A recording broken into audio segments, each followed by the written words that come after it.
mulai, mungkin aku mau share screen terlebih dahulu nih tentang apa yang bakal saya bahas pada sore hari ini nih Bapak dan Ibu. Nah, tadi juga sudah saya sampaikan kita akan membahas atau akan berdiskusi nih. Harapannya sih kita bisa lebih banyak diskusi ya, karena mungkin ada banyak hal yang belum saya ketahui juga, yang mungkin sudah Bapak Ibu coba atau mungkin aplikasikan di lapangan seperti itu. Jadi kita bisa saling berbagi praktek baik. Mungkin sebelumnya nih Bapak dan Ibu bisa bisa mengisi dulu nih dari 1 sampai 10 kira-kira bagaimana sejauh mana pemahaman Bapak dan Ibu mengenai blended learning nih. Boleh ditulis di kolom chat ya. Jadi sejauh mana nih pemahaman Bapak Ibu di sini mengenai blended learning gitu. Dari 1 sampai 10. Boleh silakan Bapak dan Ibu. Nah, mungkin kita langsung masuk saja ke topik diskusi selanjutnya. Nah, sebelum kita merancang atau membuat desain pembelajaran blended learning, Bapak dan Ibu harus sebaiknya memperhatikan atau mempertimbangkan hal-hal berikut ya. Kunci utama dari pembelajaran blended learning itu seperti apa sih gitu. Jadi yang pertama pasti ya, mungkin ini tidak hanya pembelajaran blended learning, tapi semua pembelajaran yang kita rancang itu pertama harus melihat kebutuhan siswa. Apa sih yang dibutuhkan oleh murid-murid Bapak dan Ibu. Nah, kemudian setelah melihat kebutuhan nih, Bapak dan Ibu bisa melihat dari tujuan pembelajaran yang ingin dicapai oleh siswa-siswa Bapak dan Ibu gitu. Nah, kemudian yang mungkin akan kita bahas secara lebih spesifik pada hari ini adalah menentukan porsi pembelajaran asinkronus dan sinkronus. Karena pembelajaran blended sendiri itu kan terdiri dari pembelajaran asinkron dan sinkron. Nah, hari ini kita akan belajar bagaimana sih kita menentukan pembelajaran asinkron dan sinkron. Nah, yang terakhir adalah Bapak dan Ibu dalam membuat pembelajaran blended learning juga sebaiknya sudah memiliki rancangan kerangka belajar secara keseluruhan gitu. Yang mungkin ini nanti akan kita coba juga untuk kita aplikasikan ya, bagaimana sih kerangka belajar yang secara keseluruhan seperti itu. Kemudian yang perlu diingat lagi adalah dalam pembelajaran blended learning itu kondisi belajar itu berbeda dari biasanya ya Bapak dan Ibu. Jadi memang mungkin kita tidak bisa mengaplikasikan hal-hal yang mungkin sering kita terapkan di pembelajaran tradisional. Nah, makanya dalam pembelajaran blended itu kita harus mulai nih, kunci utama dari pembelajaran blended learning harus dimulai dari melihat kebutuhan siswa itu seperti apa. Nah, itu kurang lebih, jadi kita sebelum merancang, kita tengok kembali dulu kunci utama pembelajaran blended. Jadi Bapak dan Ibu ini juga saya ambil dari materi yang ada di LMS, jadi Bapak dan Ibu nanti bisa melihat kembali gitu ya di modul yang ada di LMS. Nah, kita masuk ke bahasan selanjutnya nih, mempersiapkan desain pembelajaran asinkronus dan sinkronus. Tadi kan ada dari kunci pembelajaran blended learning adalah menentukan porsi dari pembelajaran sinkronus dan asinkronus gitu. Nah, saat merancang kita juga harus sudah mempunyai gambaran nih kerangka belajar secara utuh. Nah, itu seperti apa akan kita bahas selanjutnya. Kemudian nih Bapak dan Ibu, baik pembelajaran sinkronus maupun asinkronus itu memiliki kelebihan dan kelemahan gitu. Jadi masing-masing ini memiliki kelebihan dan kelemahannya masing-masing. Nah, untuk sinkronus sendiri nih Bapak dan Ibu biasanya itu kelebihannya adalah kita dapat berdiskusi secara langsung ya, baik berkolaborasi juga bisa secara langsung ya, secara real time gitu.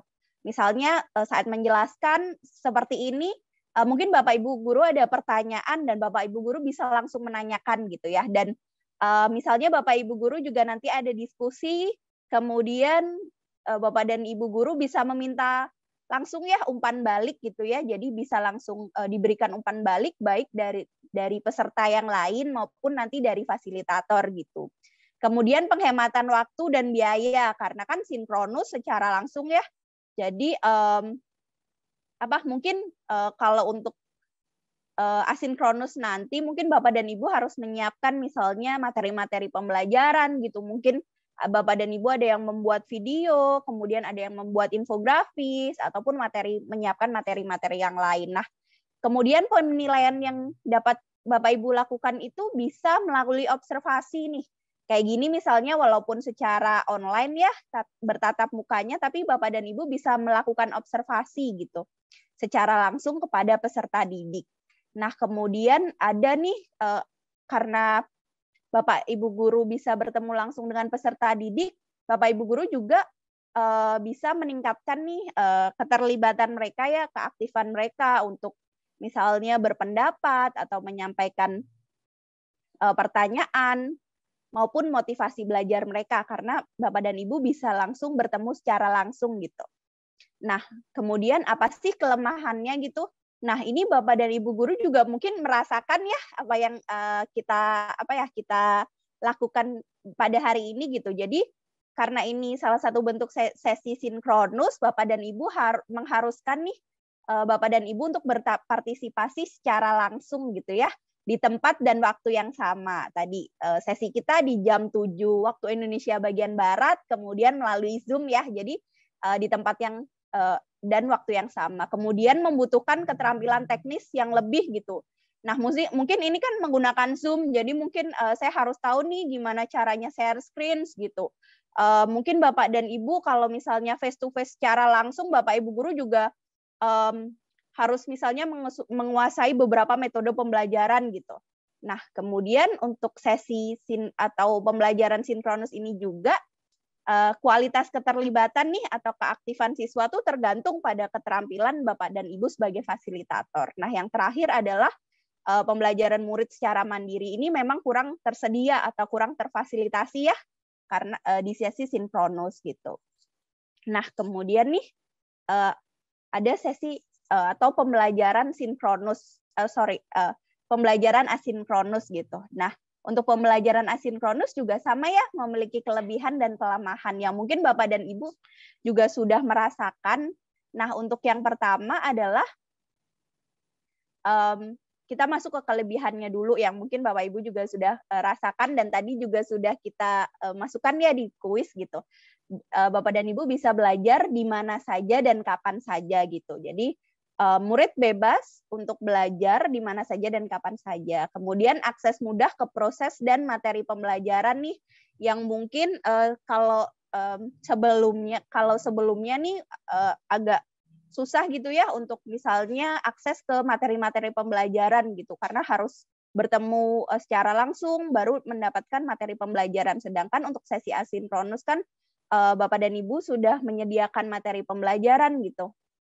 Nah, kemudian untuk murid-murid juga tersedia waktu untuk riset gitu ya, belajar mandiri dulu, kemudian juga melakukan refleksi dulu nih sebelum menanggapi. Jadi misalnya Bapak dan Ibu memberikan sebuah pertanyaan ataupun misalnya memberikan sebuah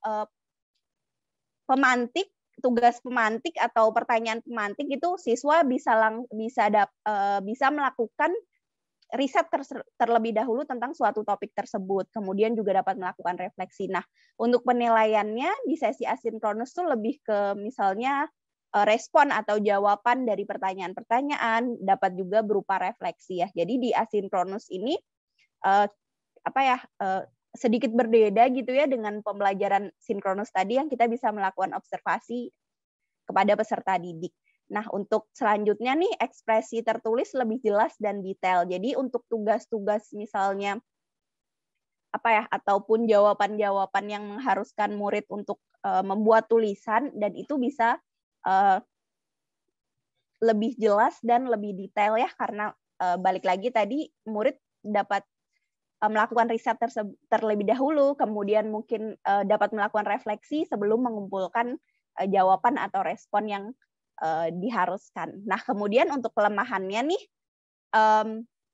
Bapak dan Ibu karena mungkin belajarnya bisa di mana saja dan kapan saja, kemudian interaksi secara langsungnya itu mungkin kurang terfasilitasi ya kalau di asinkronus, makanya ada potensi nih murid-murid nanti atau mungkin kita juga sebagai pembelajar gitu ya di pembelajaran blended juga mungkin ada dari kita atau murid-murid kita yang merasa terisolasi gitu, kurangnya koneksi. Nah itu.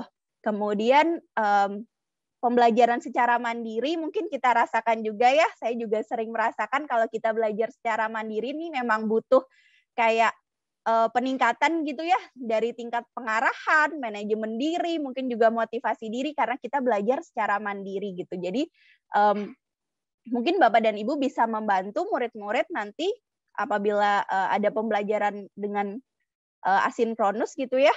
Jadi membantu juga untuk bagaimana sih manajemen diri saat belajar secara mandiri gitu. Nah, kemudian yang selanjutnya kelemahannya juga ada kualitas keterlibatan. Itu juga sama sih tadi ya dengan sinkronus, keterlibatannya itu tergantung dari instruktur atau fasilitator ya di sini bagaimana sih mendesain pembelajaran asinkronus yang siswa juga dapat terlibat di situ.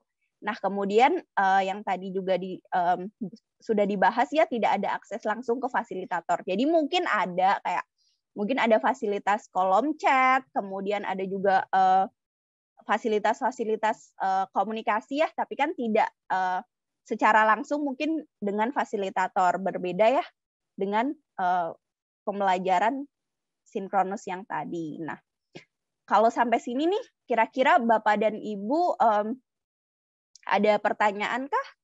Mungkin aku bisa cek di kolom komentar. Jadi mohon Bapak Ibu kalau misalnya sudah sejauh ini sudah memahami gitu boleh ketik 1. Kalau masih ada yang bingung atau masih ada yang belum paham gitu boleh ketik berapa ya? 9 nih Bapak dan Ibu. Jauh banget ya biasanya 1 dan 0, ini 1 dan 9. Boleh Bapak dan Ibu kalau sudah mendapat gambaran nih tentang kelebihan dan kelemahan dari pembelajaran asinkronus dan sinkronus, boleh ketik 1. Yang masih bingung boleh ketik 9 Bapak dan Ibu.